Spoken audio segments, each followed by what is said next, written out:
Welcome to the Manuchehri podcast. Over the last 30 years, it has been my joy to assist humanity in aligning with their magnificence so they may heal, discover their natural gifts, and communicate with loved ones living on the other side. May you also experience delight while we dance in the powerful, intuitive world of energy. Let's get going. I'm so excited today to have a conversation with Dr. Rachel Erickson. She's one of my favorite healing practitioners in the world, by the way. I have loved holistic medicine and naturopathic medicine all of my life. And luckily, I've had it in my life to some degree, my entire life. And when my daughter found Dr. Erickson, because I think all of my kids are intuitive, I went, oh, honey, she's really good. Can I have that phone number? So I became eventually a patient of Dr. Erickson's, and I refer all of my patients who can see her to her because I think she's really incredible. So Dr. Erickson, I'm just going to give a little of your, background, history, and information, and then we can jump into the conversation of traditional health and holistic health. And because a lot of people haven't had those experiences where they live in the part of the world where it's really not super available to them. So yes, I'm so thrilled you're here to give us all this talk.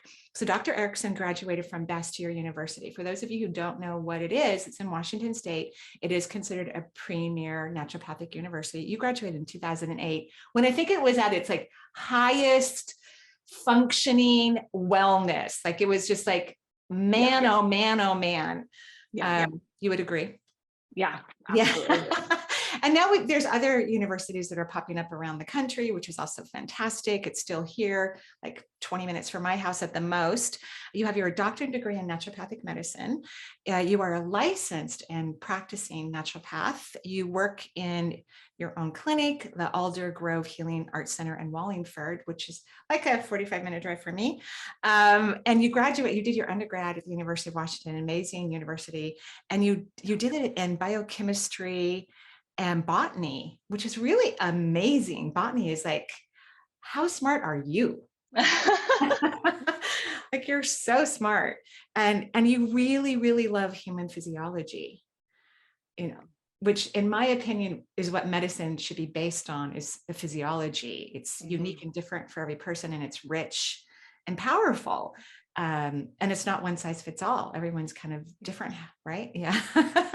Dr. Erickson's mission is to be your healthcare advocate, help you navigate the medical world, educate you on how your body works and how it's out of balance, and provide you with resources to treat all of one's health concerns.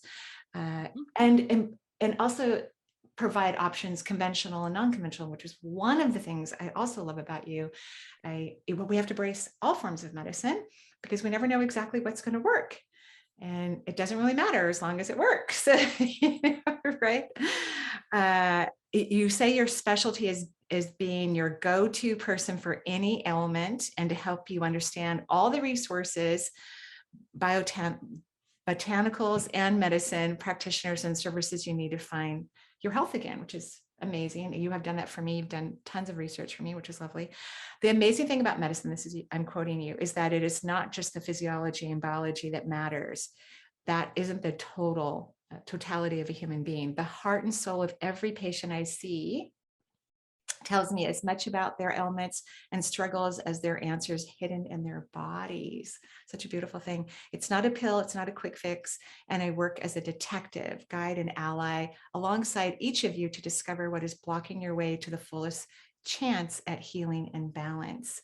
It's about bringing science to the art of healing. Above all else, I see myself as a long-term advocate here to guide and inspire people to live a healthier and more healthier and heartfelt life. Yeah. So thank you for taking time out of your very busy schedule and being part of this conversation.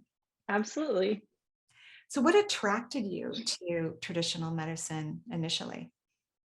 I think a couple big factors. My grandma was very into homeopathic medicine. And so I grew up in an environment where the solution wasn't just to go to a doctor.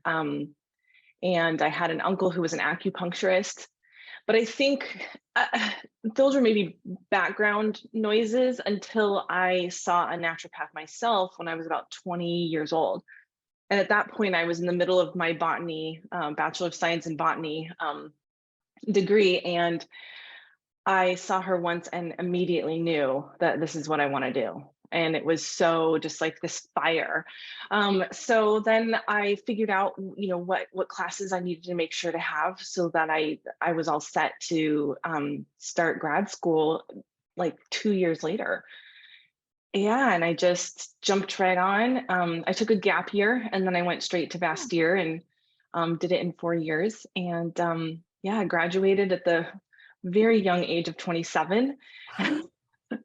And You are yeah, young. I mean, you are young to have such a big full practice and all the experience that you've already had. yeah, yeah. This January, I will have been in practice for 14 years. That is Yeah, incredible. I know. So, you have this great love for holistic medicine and you decide to become a naturopath, which is incredible and amazing. And you go to one of the best, universities in the world for that education, which is also Yeah, incredible. But you also happen to love modern medicine too. I mean, you have interest and respect in it, which yeah, is really yeah. fantastic because you need your doctors to talk to each other at some point, Hmm. potentially. And we Hmm. don't always see that. Sometimes modern medicine isn't excited about holistic medicine, and sometimes holistic medicine isn't excited about modern medicine. But that's not your perception at all. No, I mean, I would say when I first started practice, I didn't realize how much I would rely on conventional medicine. Um, and in the words of John Bastyr, you have to do what works. And so what I realized is that while naturopaths, our goal is to do as little as possible, first do no harm. That's one of the tenets of naturopathic medicine. That from there we escalate layer by layer until we need conventional medicine. And that could be, I need a cardiologist because they have tools to diagnose what's going on with your heart that I just don't have. Or I need, you need more intervention and it's outside of my skill base. And so I would like you to see, a rheumatologist or a gastroenterologist. And so, I will utilize specialists to help a person create a bigger healthcare team. But that also goes for the alternative medicine world. I will just as often say, I really think an acupuncturist would be a game changer here for you, especially if they could add in some Chinese herbs or, what about cranial psychotherapy or all of the structural medicine modalities that we have available, particularly in the Seattle area. But yeah, I think it's important that we be able to understand that a person's journey through health requires more than just me, and that part of my job is to be able to see when somebody is in need of something more and to be able to get a sense of what that moreness is, right? So yeah, and then I've started utilizing more conventional medicine in my own practice in terms of compounded medications, pharmaceutical medications, even obviously standardized lab testing, to be able to affect change in somebody's body. The goal is that we're not using those tools to suppress a symptom, but to change a chemistry or a biology or a physiology in the body so that their body can work better. Um, Sometimes we need pharmaceutical medications to override a genetic issue, like hypertension, for instance. So often it's got such a strong genetic component, and natural remedies, which we may try at first, if they don't succeed, the most important thing is that somebody's blood pressure is in a normal range to protect their kidneys, to protect their retinas, things like that, right? So then we have to reach for the pharmaceutical world. But it's not the first decision. Right. You know what some people probably don't know, because this will be seen, by people who live all over the world. And there are many people who don't know that naturopathic doctors are physicians. You can prescribe conventional and non-conventional medication. So when your patient comes to you that has, let's say, genetic hypertension and holistic remedies aren't working or whatnot, or you need to, quickly get that blood pressure down, naturopathic doctors can prescribe many, many forms of modern medicine. So you can work so well with your patient, even as they've gone out to their cardiologist and had an echocardiogram, which is an ultrasound of the heart, and had, whatever labs you recommend, because most naturopaths have such a great understanding of epidemiology of the human body. They actually ask for more labs and the physiology of the human body than most modern medicine doctors.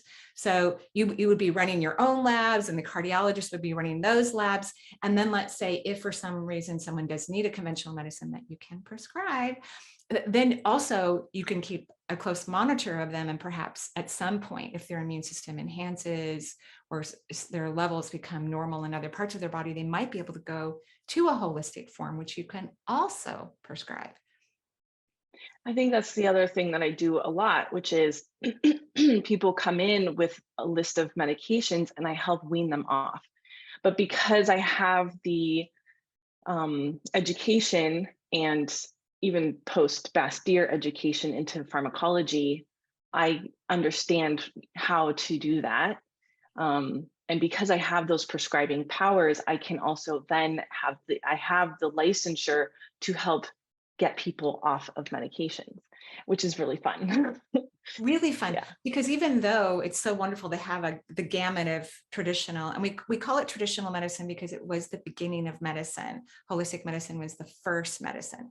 Modern medicine that we have today is new. It's only a few hundred years old, and it's based on creating chemicals in a lab. The chemicals that, of course, are based on plants typically, but then they make it in a lab and use proteins and artificial ingredients that are not real, that are hard for the body to detox. And so although you can prescribe conventional and holistic medicine, modern physicians don't usually have the knowledge to prescribe holistic medicine. They don't study it. They know very little even about the interactions between herbs and vitamins and pharmacology. They don't have any of that knowledge. And humanity as a whole is moving into, and has been for probably the last 2 decades, significantly into learning about supplements and how to help our health and well-being and natural remedies and eating organic food and all of these lovely things that you and I were raised with. And modern medicine doesn't have the knowledge to really help their patients to go into holistic medications, correct? Yeah, I like to tell people when they come to me and they're frustrated by their modern medicine experience, I really like those terms, actually, traditional versus modern versus conventional and alternative. I like that. So yeah, modern medicine physicians don't have the training in it. They don't have 2 years of botanical medicine like we do. So when people come to me and they're frustrated, what I say to them is, you have to understand they only have one tool in their tool belt, and I have a lot more.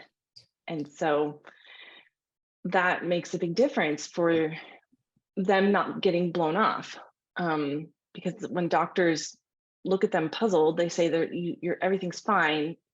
There's nothing else I can do for you, which is true. That's true, but it leaves people feeling really hopeless and forlorn. And that's a lot of people that I see come to me from that space looking for something else. Some sort of solution. Now, part of that's very fascinating, interesting. That's really cool. I love that they find you and realize you have a much bigger toolbox, many more things to offer them. And I think what's also, I mean, I have a million things I could say about this whole topic, of course, but healing isn't just a quick fix, tomorrow you're better kind of thing. And that's kind of, at least in the American culture, how we've been raised, that you go to the doctor, you get an antibiotic or some pill and you're fine, but that's not true. And in fact, to heal the immune system, which is the culprit of illness anyway, something's awry in the immune system of some degree, you have to really have a lot of cellular knowledge to, first of all, decipher that within a human body as you start to, take the layers off of the medications that they've been on that are modern and start to see how their body's responding without those medications, and start giving them herbs. And then the body starts talking, the labs start changing, the body starts talking to you, and then you can find, exactly what was wrong. So you can build up their immune system. Yeah. And so what do you tell your patients who want it fixed tomorrow? I don't get that response very quickly or very often. I would say that I definitely have had a few people where it's clear when I give them a timeline by their body language. They roll their eyes, they slump in their chair, they sigh heavily. That when I'm giving them a timeline, I'm saying something like, for instance, autoimmune diseases. Those take a long time to turn around. I tell people you need to expect 1 year minimum, closer to 2, even longer, to really turn around an autoimmune condition. And that requires a lot of effort on their part, including an entire overhaul of what they're eating. And it's quite a dramatic change in what the standard American diet looks like. And along with that, it's a lot of gut healing and immune modulation, which predominantly is through the adrenals. And it's quite a complex dance to get somebody's immune system to chill out in a pretty big way. And a lot of times people will balk at that. Like, how am I supposed to eat like this for 2 years? And I'll say, well, you don't have to. This is totally your choice. I'm giving you my best solution. And do you want to live with rheumatoid arthritis for the next 30 years, or do you want to eat really strictly for 2? And you don't have to start this tomorrow. You can, we can gently ease into it. I often will have people come back in monthly for more like nutritional check-ins, like let's do some brainstorming. How are you feeling? What are you eating? Where are you struggling? Where are you feeling confused, or where you need some ideas of meal planning, food options. So sometimes it's just being more of that like cheerleader to encourage them, like, you can keep going. I know this is difficult and really challenging. Well, I love that you explained that to them, because of our American, and I can only speak for the American healthcare system, right? That's how I've experienced, really, is that doctors don't they don't understand the immune system, modern medicine, because you're a doctor. So modern medicine practitioners don't understand the immune system. And so it gets so trashed by the time someone, has to go and find a practitioner who can help them get well. That's why it takes so long for it to heal, because it takes years to break down the immune system, decades sometimes, of very simple tests that if they had been done earlier, would have been easily recognized, and then we could have done things to support the immune system. But modern medicine only knows how to, at this point, they're growing and changing too, and like you, I appreciate all forms of medicine. They believe in killing the immune system in order to hopefully get it to reboot, almost like a computer. That's what they're hoping it's going to reboot. That works for a very small percentage of individuals, right?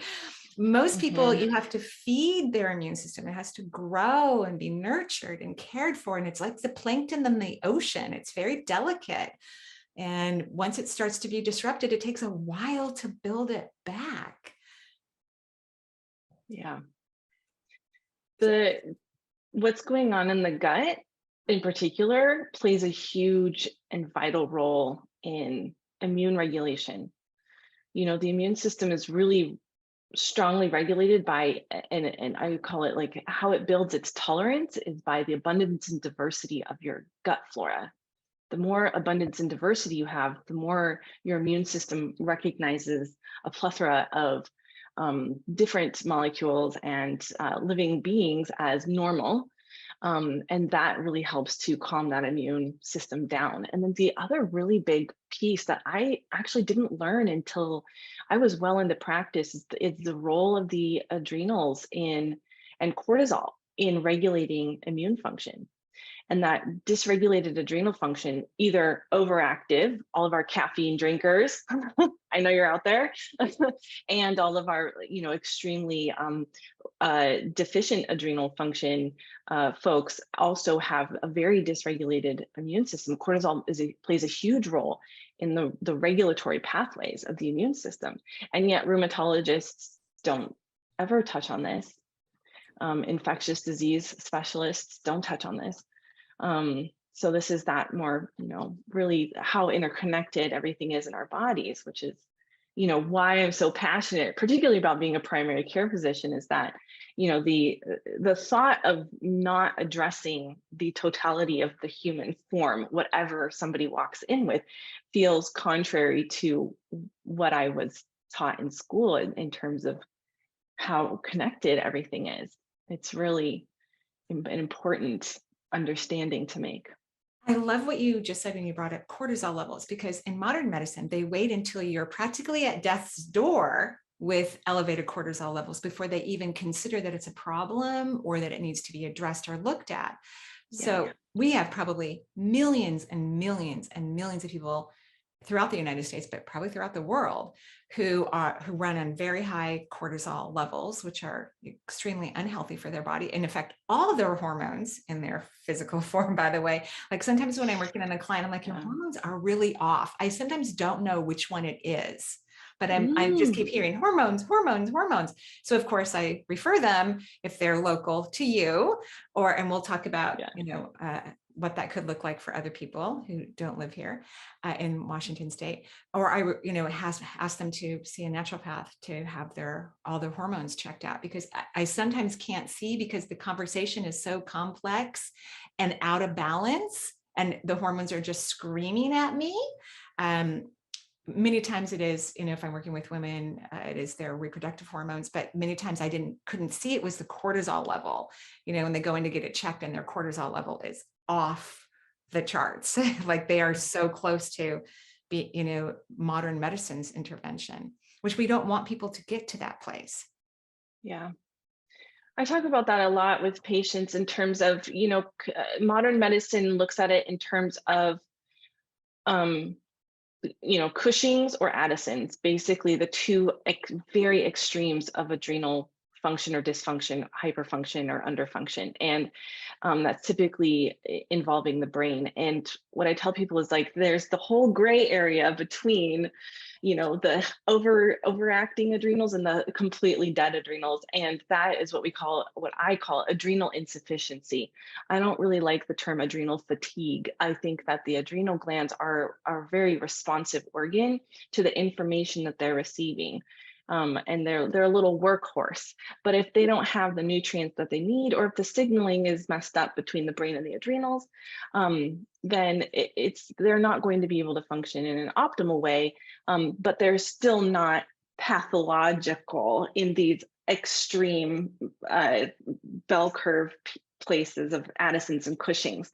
And that's where I find stimulant use is a huge detriment to people's adrenals, and why I'm adamant that my 12-year-old cannot drink coffee, even though she wants to so badly. And I've weaned hundreds of people off of caffeine over the past 10 years, because I've just seen how fundamentally improved they feel without that constant morning stimulant that really trains the brain and the adrenal glands to communicate in a way that really isn't healthy for our bodies long term. Wow. Yeah, I couldn't agree more. So you prefer adrenal insufficiency, right? I do. And by the time a patient is diagnosed with Addison's or Cushing's, I mean, this is a hospital emergency kind of protocol. So we don't want that, and the beautiful thing, this is the interesting part again, the difference between modern medicine and of course, traditional medicine, is that herbs and supplements can actually feed or balance out the adrenal glands. Healthy things that come from nature that have no pesticide in them. They don't need to be broken down. The byproducts don't need to be, released through your liver. It's just incredible. It's just phenomenal. Yeah.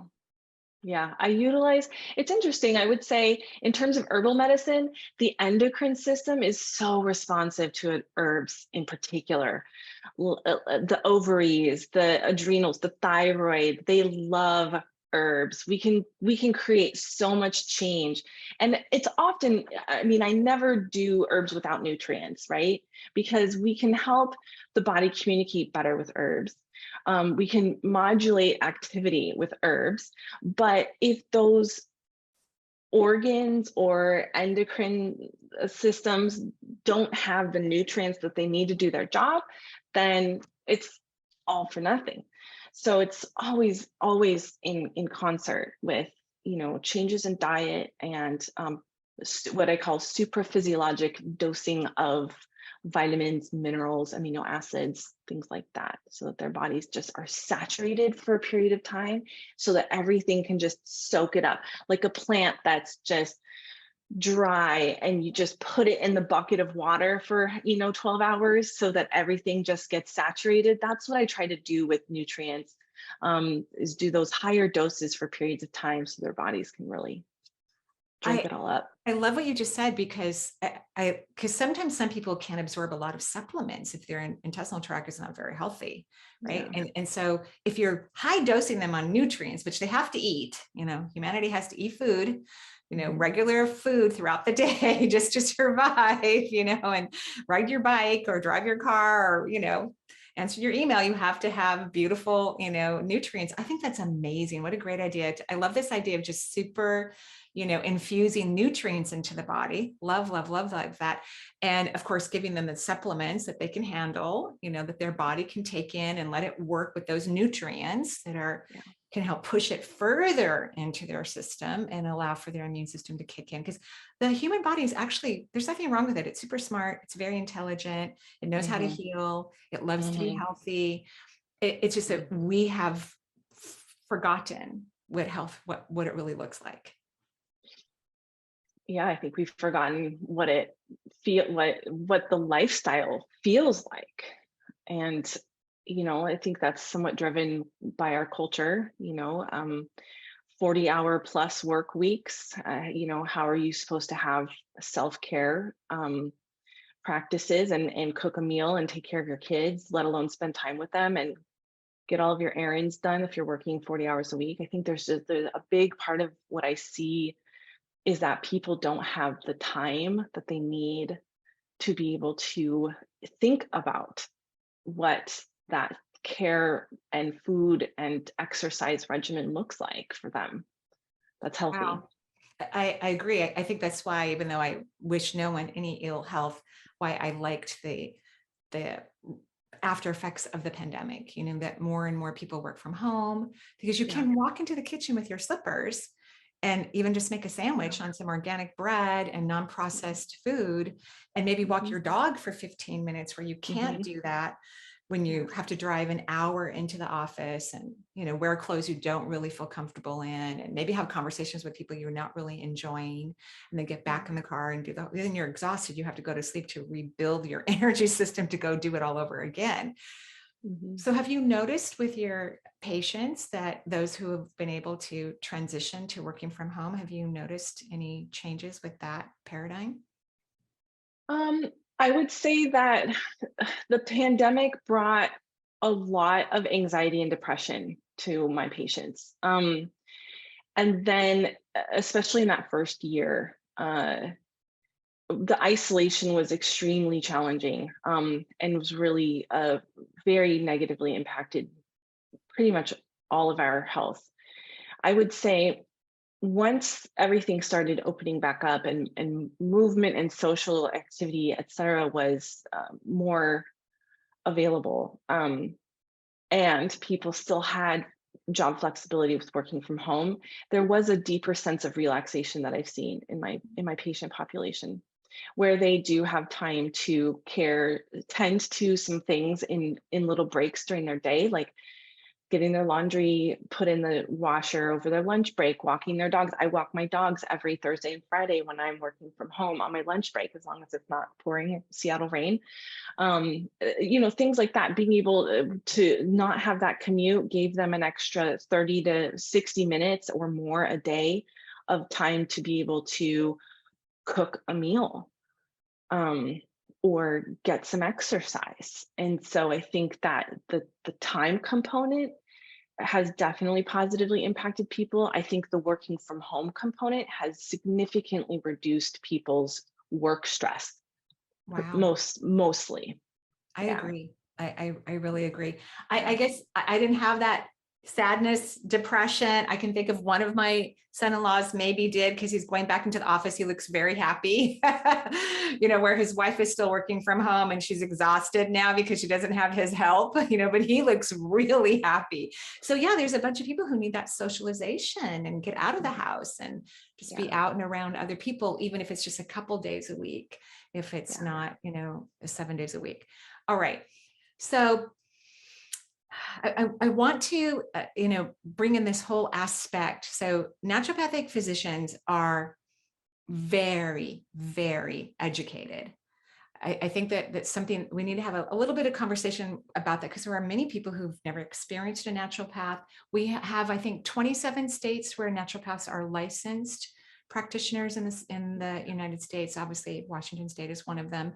I know that many states are working on creating a movement into that practice because more and more people are seeking naturopaths.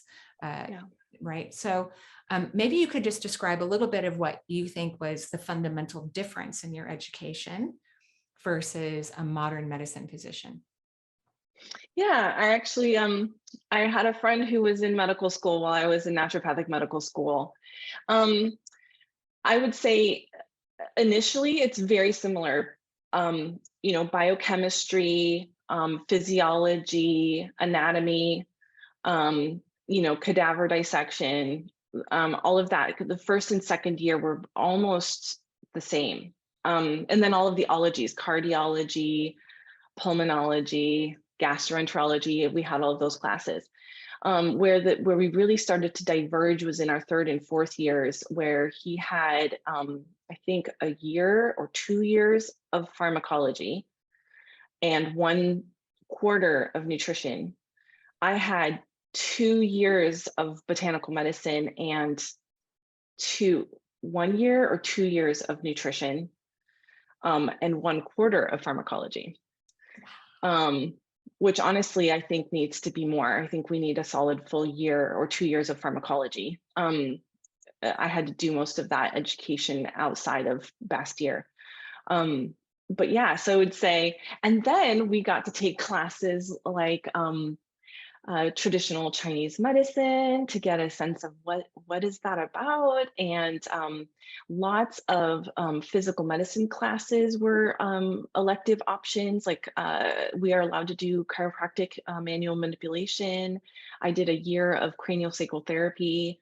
I did half a year of visceral manipulation. Lots of different electives, but those kind of core classes, ethics and things like that, those are all pretty comparable, except when we have a cardiology class, we're not just learning the modern version of medications. We're also learning about hawthornberry and arginine and the importance of minerals for heart arrhythmias and et cetera, right? So we all of those the ology classes, we had not only the conventional approach, but also the traditional approach in the herbal medicine and the nutritive supports. So yeah, some big differences there, big divergence. Yeah. I love how you needed to learn more about pharmacology out in your experience with your patients. And then modern medicine doctors have to learn about herbs and vitamins and supplements and botany if they want to, if they choose. If they want to. Yeah, outside of modern medicine. Also, I know naturopathic universities have their own clinics. So you see Mhm. patients on top of all of your caseload, your classes, and learning both sides of medicine. You also see patients in the clinics, which is Mhm. fantastic and wonderful to just, have all of that experience while you're in school. Yeah, we had to have, I think, 200 observable hours where we would shadow other doctors in various clinics. And then we had, I don't remember how many hours um, of clinical hours we had where we actually had hands-on time with patients. And those were at senior centers, community centers, Bastyr Natural Center for Natural Health, and, down in Wallingford, on campus at Bastyr in Kenmore. So yeah, lots of different locations for that. Yeah, yeah, Yeah. definitely need a lot of hands-on experience to be able to bring all of this knowledge into practice. And even then, it's never enough. You got to get your feet wet and really get into it when you're when you finally graduate. And then I would say it takes, I don't know, I think felt like I was a really competent physician after about 6 years. I love it. I absolutely love it. And I know I'm going to get this question a lot, and I want to make sure you offer the information because I don't always understand it. But if people don't live in Washington State, but they want to see you, Yeah. how can that happen? Like, tell me Yeah. the rules, the rules. Yeah. So yeah, the rules, it's a little bit variable state by state. So Washington State, we have by far the biggest scope of practice of any state. In terms of, like, I am a licensed primary care physician. We can't really do that in a lot of states. It depends on the states. There are certain states that are completely unlicensed and it's illegal to practice naturopathic medicine. And so in those states, I can't very easily provide any nutritional advice, supplemental advice, nutrient advice, or of course, no medical advice whatsoever. A lot of states are kind of in that they're licensed, but I'm not licensed in that state. So then I have to fall back into, I'm a health coach, which means that I can provide nutritional advice and supplemental advice, but I can't order labs and I can't refer to physicians and I can't prescribe pharmaceuticals.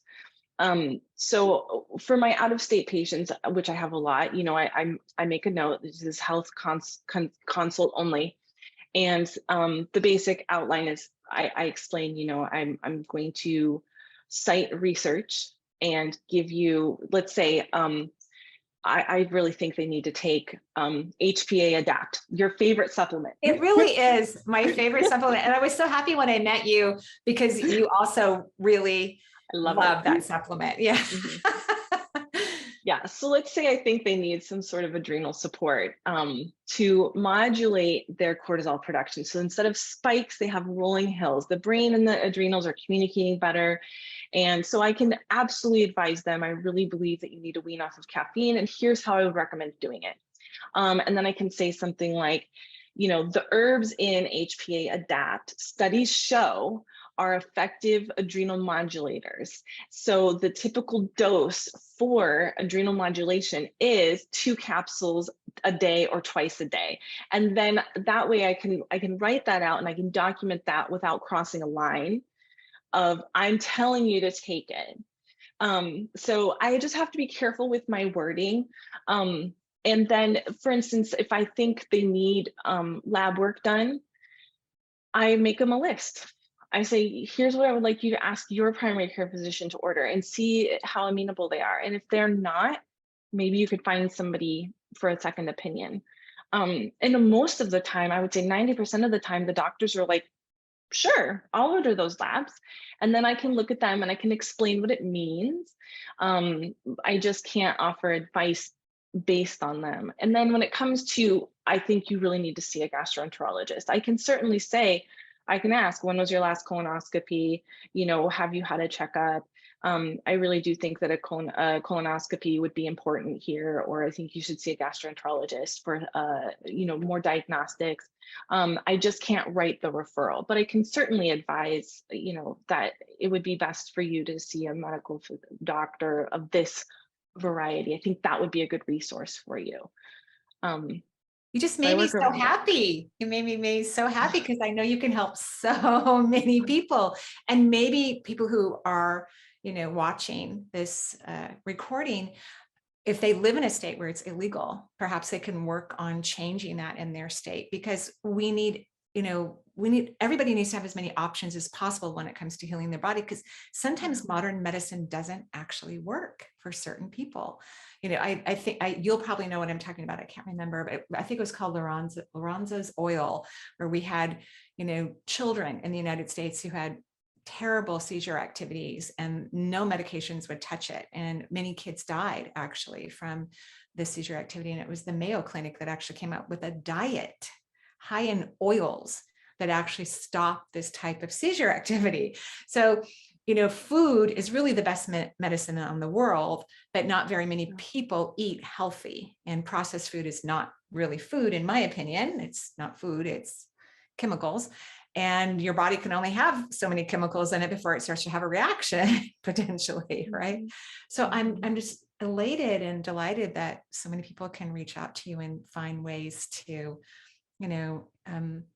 heal their bodies, and have a very skilled practitioner who understands that we're changing the perception of medicine, right? Because that's what we're doing. Well, you're doing it, but I'm definitely an advocate for it. I guess I'm a part of it in a slightly different way. Yes, you are. Thank you.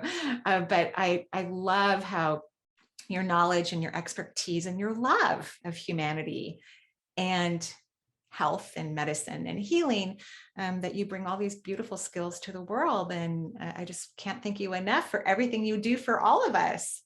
Thank you. Is there anything that you want to say that's important for you, that you want to share?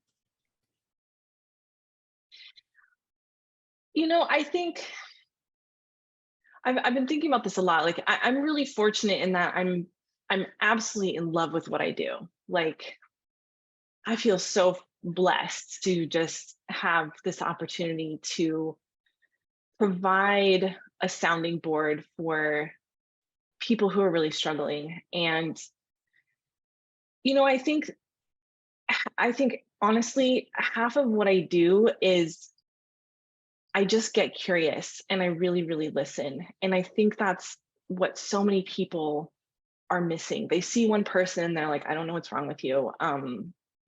There's nothing I can do. Or they do some blood work and they're like, everything looks fine. Okay, bye. Instead of saying, well, your labs look fine, but you're still not feeling well. What else can we think about? And really brainstorm. And I think that's a piece, like if there's anything that I would want people to really hear, it's that if you know something is wrong, something's wrong. And to really listen to that. Your body will only continue to get louder and louder and louder until you listen.